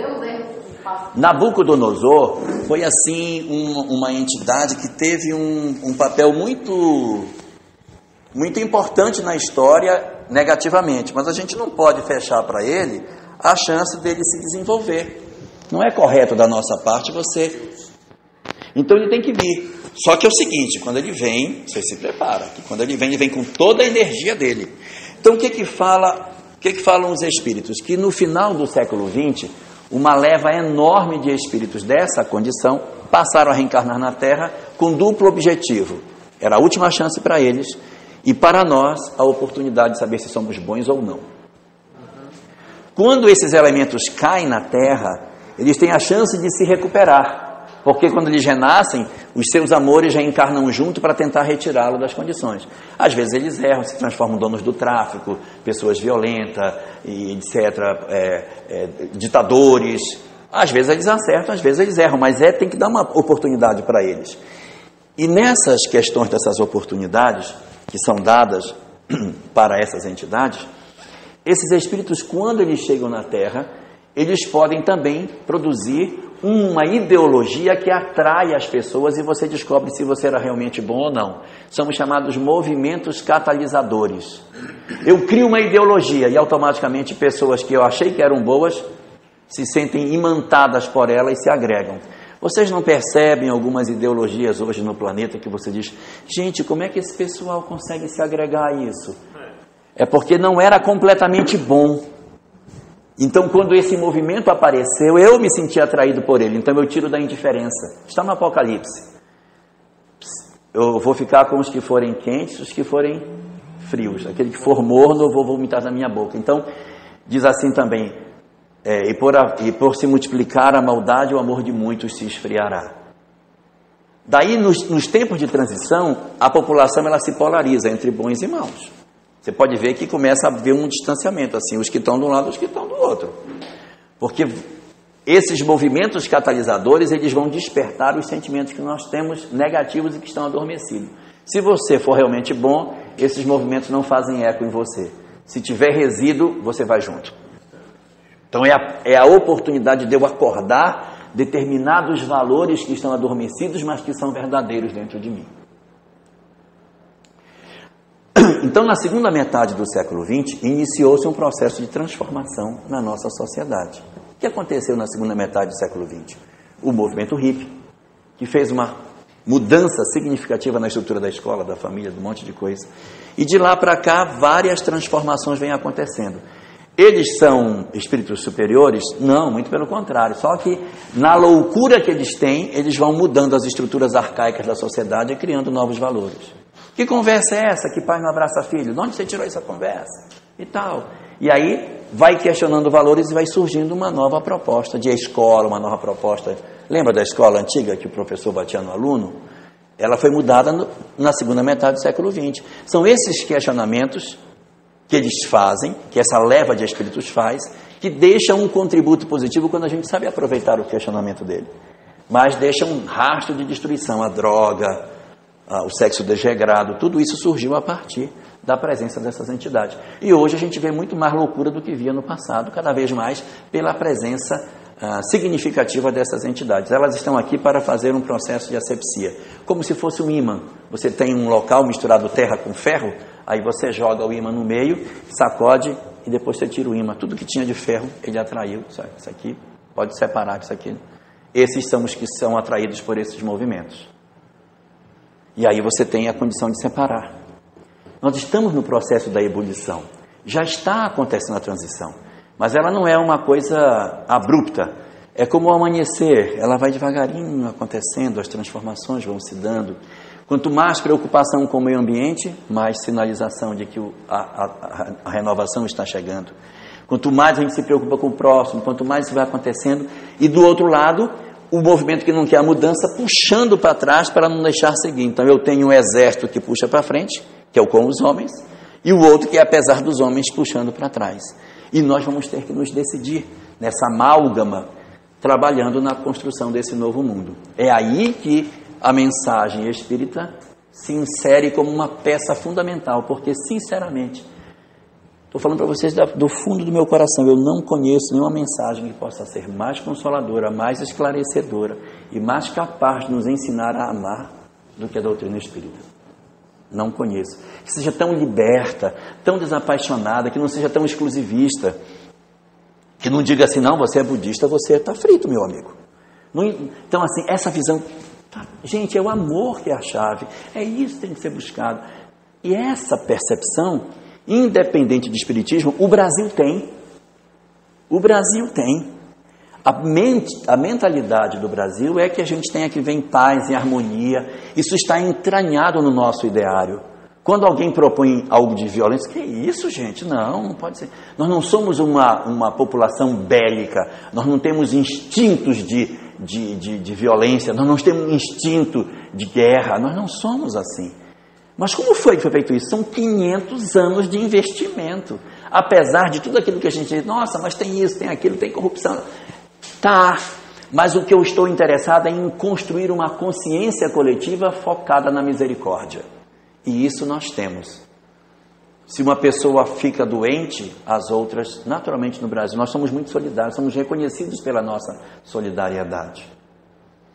Esse é o fruto dos 500 anos de plantio. Temos uma série de mazelas morais, das quais a transição planetária vai se encarregar. Mas esse perfume do Evangelho, essa percepção do amor ao próximo, ela já está no planeta, no país está colocada. Se nós nos alinharmos com essa ideia de que nós somos todos irmãos, ótimo, permaneceremos por aqui por mais tempo, e nessa transição que vai acontecer, temos grande chance de sermos contados entre aqueles que são com os homens. Se ficarmos na indiferença, vermos as coisas mudarem e nós não nos colocarmos como elementos também de transformação social, pode ser que a gente fique, mas pode ser que a gente vá. Porém, se nós resistirmos a esse processo de fraternidade, cultivarmos o ódio, a separação, o desamor, e ficarmos trancados nas nossas ideologias fanáticas, não querendo admitir os outros como irmãos e amar as pessoas como elas têm que ser amadas, a consequência disso é que nós, muito provavelmente, vamos ser convidados para ir colaborar numa outra civilização longe da Terra, para construir lá aquilo que os exilados de Capela fizeram aqui, quando aqui chegaram.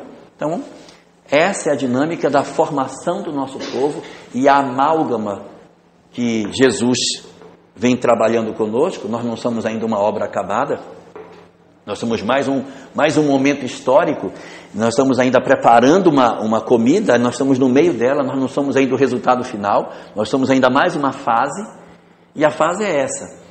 Se nós falharmos nisso fragorosamente, e essa ideia de fraternidade sumir do Brasil, o Cristo não tem pressa, ele vai apostar em outro lugar para começar o trabalho. Mas se a gente já aproveitar todo o investimento que foi feito desses meio milênio para construir uma mentalidade voltada para o amor ao semelhante, vai ser muito mais fácil de implantar o Evangelho no mundo. O que se quer, na verdade, é um lugar onde as pessoas tenham o amor como diretriz. O amor é a diretriz. E isso não é comum achar em outros locais do mundo.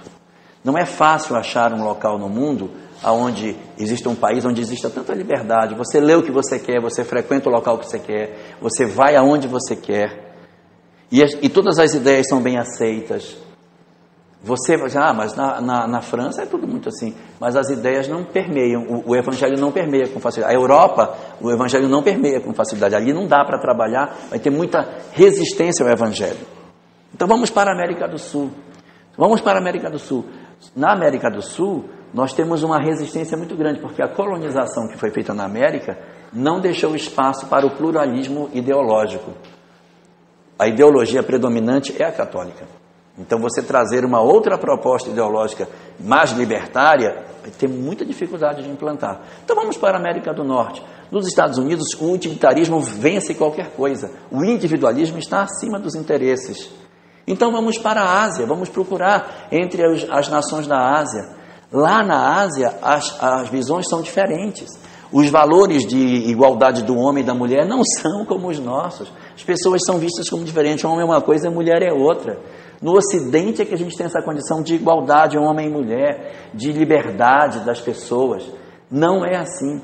Mesmo numa cultura mais aberta, como uma cultura oriental, você vai encontrar uma distância entre o homem e a mulher. E se você for para o Oriente Médio, onde está colocado predominantemente o islamismo, você ainda vai ter outras dificuldades para implantar esses processos de igualdade. Nós somos uma carta marcada. Nós somos um espaço, de certa maneira, único, cheio de mazelas, mas com grandes condições para fazermos um excelente trabalho. Às vezes a gente acha que porque nós somos cheios de defeito, nós podemos fazer menos. Às vezes quem é cheio de defeito pode fazer mais. Às vezes quem é muito perfeito faz menos. Quem é muito certinho, às vezes não consegue perceber a fragilidade do outro. E a gente, por ser frágil, acaba às vezes sendo mais sensível do que os outros nessa questão. Esse pensamento, ele não é meu. O Buda já pensava assim 2.600 anos antes do nascimento do Cristo. E o Buda também contou as suas parábolas. E eu vou aproveitar o nosso final para deixar uma parábola para nós, que é uma parábola do Buda, que representa de maneira bem clara isso que eu estou dizendo. O Buda conta que havia um homem que era dono de uma propriedade muito rica, e nessa propriedade havia vários servos que cuidavam desse lugar. E entre os vários servos havia um em particular, cuja missão dele era levar água de um poço de pedra para a cisterna do seu amo.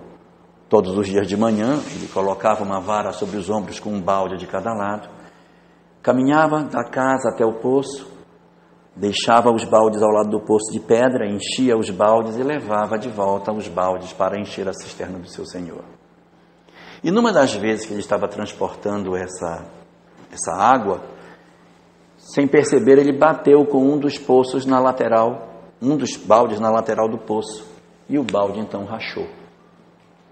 Quando ele percebeu que o balde havia rachado, trincado no fundo, Ao invés de jogar o balde fora, como a gente poderia imaginar, ele disse, eu vou continuar usando o balde. Só que agora o trabalho dele havia mudado. O que é que ele fazia? Ele botava os 2 baldes na lateral do poço, enchia o balde bom, enchia o balde rachado e imediatamente colocava a vara nas costas e saía correndo pelo caminho. E quando chegava na casa, derramava um pouquinho de água que havia sobrado do balde rachado e depois jogava a água do balde bom. E uma das vezes que ele estava fazendo esse processo, ele apoiou o balde rachado sobre o poço para começar a encher. O balde então virou-se para ele. Nessa época os baldes ainda falavam. Aí o balde se virou para ele e disse, não faça isso com você. Eu sou um inútil. Você pensa que eu não percebo? Que por causa de mim você sofre muito mais? Que se não fosse o esforço que você faz de levar água para a casa do seu amo, servindo de mim, você faria muito menos viagem? Eu não presto para mais nada. Eu sou um balde rachado, inútil, quebrado, inservível, imprestável. Eu não tenho condição de fazer nada certo. Eu tenho vergonha do balde bom. Olha o balde bom, como ele carrega água para você. Eu não carrego nada, eu sou um inútil. Não se condene a sofrer por minha causa, que sou um imprestável. Me jogue fora no montouro de lixo que é o meu lugar e coloque no meu lugar um outro balde bom que pode ajudar você muito mais. Eu não sirvo para nada. Não se condene a sofrer por minha culpa.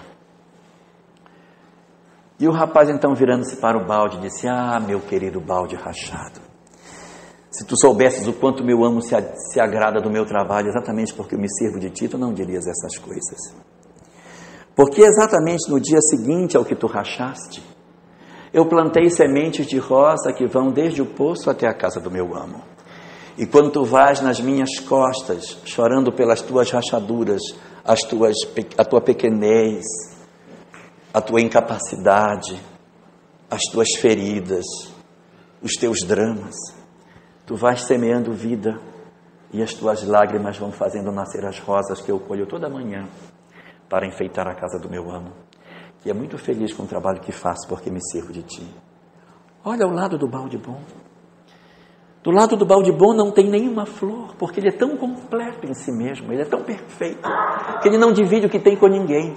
Mas tu, exatamente por seres assim, por seres tão frágil, tu tens essa capacidade extraordinária, que faz com que, nesta minha vida que sirvo ao meu Senhor, eu possa me liberar de tudo aquilo que eu me sirvo para servir a Ele, menos me deixar de usar a Ti, meu tão querido, tão precioso e tão útil balde rachado.